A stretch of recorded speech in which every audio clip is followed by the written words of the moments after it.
নতুন হিজরি বছরের সূচনায় কাবা শরীফের গিলাফ কিসওয়া পরিবর্তন করা হয়েছে। বুধবার আসরের নামাজের পর এই কাজ শুরু হয় এবং বৃহস্পতিবার সকালে তা সম্পন্ন হয়। সৌদি বার্তা সংস্থা এসপিএ জানিয়েছে, কিসওয়া একটি কাফেলার মাধ্যমে মসজিদুল হারামে আনা হয়। কাবার উপরের অংশ কিসওয়া প্রতিটি অংশ আলাদাভাবে তোলা হয়, তারপর নিচে নামানো হয় এবং পুনরায় গিলাফ সরানো হয়। এই প্রক্রিয়া 4 বার পর্যায়ক্রমে পুনরাবৃত্তি করা হয়, যতক্ষণ না নতুন গিলাফ পুরোপুরি বসানো হয় এবং পুরনোটি পুরোপুরি অপসারণ করা হয়। সর্বপ্রথম কাবা শরীফের দরজার পর্দা নামানো হয়, যার দৈর্ঘ্য 6.35 মিটার এবং প্রস্থ 3.33 মিটার। কিং আব্দুল আজিজ কিসওয়া কমপ্লেক্সের কাবা গিলাফ প্রস্তুত করা হয়, যা 7টি ধাপে সম্পন্ন হয়। গিলাফ তৈরিতে প্রায় 11 মাস সময় লাগে।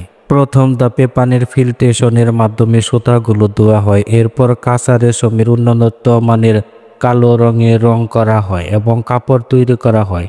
এরপর কোরআনের আয়াত সূচিকর্মের দ্বারা বিশুদ্ধ সোনা ও রূপার সুতা তৈরি করা হয়। কিসওয়া 47টি খাঁটি রেশমির অংশ দিয়ে গঠিত। এতে 68টি কোরআনের আয়াত 24 ক্যারেট স্বর্ণ প্রলেপযুক্ত সুতা দিয়ে সূচিকর্ম করা হয়। গিলাফের মোট ওজন 1415 কেজি। তৈরির পরে এই গিলাফ নির্ধারিত মোড়কে মুড়িয়ে বিশ্বের ব্যবস্থাপনার কমপ্লেক্স থেকে মসজিদুল হারামে পাঠানো হয়।